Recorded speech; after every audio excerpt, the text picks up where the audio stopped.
दोस्तों, महादेव के 12 ज्योतिर्लिंगों में से एक मध्य प्रदेश के उज्जैन में स्थित महाकालेश्वर मंदिर की महिमा सबको ज्ञात है। लेकिन वहाँ के कुछ ऐसे तथ्य हैं जिनके बारे में कई लोग अनभिज्ञ होंगे। तो आज हम उन्हीं रहस्यों के बारे में बात करेंगे। तो चलिए शुरू करते हैं।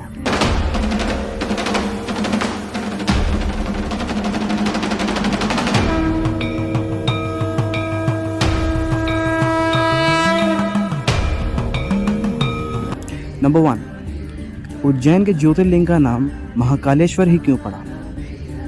दोस्तों, ये उस वक्त की बात है जब राजा चंद्रसेन, जो महादेव के भक्त थे, उनकी नगरी अवंती के ऊपर रिपुदमन हमला कर देता है और राक्षस दूषण की मदद से लोगों को प्रताड़ित करता है। अब परेशान हुए लोगों ने महादेव को पुकारा और महादेव स्वयं दूषण का काल बनकर प्रकट हुए, जिस वजह से उन्हें महाकाल भी कहा जाता है। और एक तथ्य ये भी है कि काल का मतलब होता है समय, और समय के आरंभ से समय के अंत तक वो एक ही परमेश्वर है जिसका नाम है महाकाल। नंबर 2, कोई भी राजा उज्जैन में रात को ठहर नहीं सकता। दोस्तों, कहते हैं कि राजा विक्रमादित्य के बाद से ही कोई भी राजा उज्जैन में रात नहीं रुक सकता। अगर वो ऐसा करता है तो उसके परिणाम काफ़ी बुरे हो सकते हैं। उदाहरण के तौर पे मुरारी जी देसाई जब रात रुके थे तो अगले ही दिन उनकी सरकार गिर चुकी। शिवराज चौहान जब रात रुके तो उनकी सरकार बनते बनते गिर गई। यही वजह है कि कोई भी चीफ मिनिस्टर हो, चाहे प्राइम मिनिस्टर हो या फिर प्रेसिडेंट, कोई भी उज्जैन में रात नहीं रुकता, क्योंकि उज्जैन नगरी का एक ही राजा है और वो है महाकाल। नंबर 3, महाकाल की भस्म आरती। दोस्तों, जितना प्राचीन महाकाल का मंदिर है उतना ही प्राचीन और उतनी ही अनूठी महाकाल की भस्म आरती है। दरअसल जब महाकाल ने दूषण का अंत किया था तब उसकी राख से उन्होंने अपना श्रृंगार किया था। तभी से उनकी चिता भस्म से रोज आरती होती है।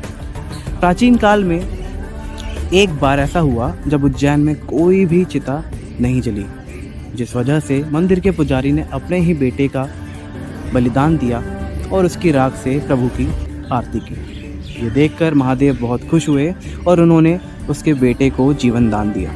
उस वक्त महादेव ने पुजारी से कहा कि मेरी आरती कपिला गाय के गोबर की राख से की जाए। तभी से कपिला गाय का गोबर, पीपल, पलाश, बड़, अमरताश जैसी चीज़ों को जलाकर उनकी राख बनाकर महादेव की आरती की जाती है। नंबर 4, दक्षिणमुखी ज्योतिर्लिंग। दोस्तों, महाकालेश्वर ज्योतिर्लिंग सभी ज्योतिर्लिंगों से एकदम अलग है। दरअसल बाकी ज्योतिर्लिंगों की जलधारी उत्तरी दिशा में होती है, वहीं महाकालेश्वर की जलधारी का मुख दक्षिण की ओर है, जिस वजह से महाकालेश्वर को दक्षिणमुखी ज्योतिर्लिंग भी कहा जाता है। नंबर 5, स्वयंभू महाकाल।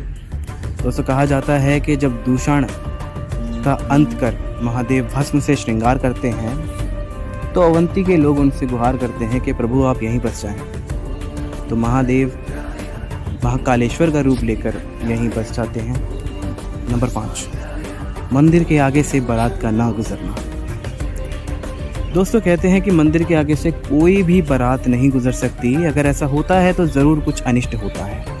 ऐसा इसलिए क्योंकि महाकाल के सामने से कोई भी घोड़े के ऊपर बैठकर निकला, ऐसा हो नहीं सकता, क्योंकि वहाँ एक ही राजा है, एक ही राजाधिराज है और वो है महाकाल। नंबर 6, नागचंद्रेश्वर मंदिर। दोस्तों, उज्जैन का महाकालेश्वर मंदिर 3 खंडों में बना हुआ है। दक्षिण भाग में महाकाल, मध्य में ओंकारेश्वर और ऊपरी भाग में नागचंद्रेश्वर।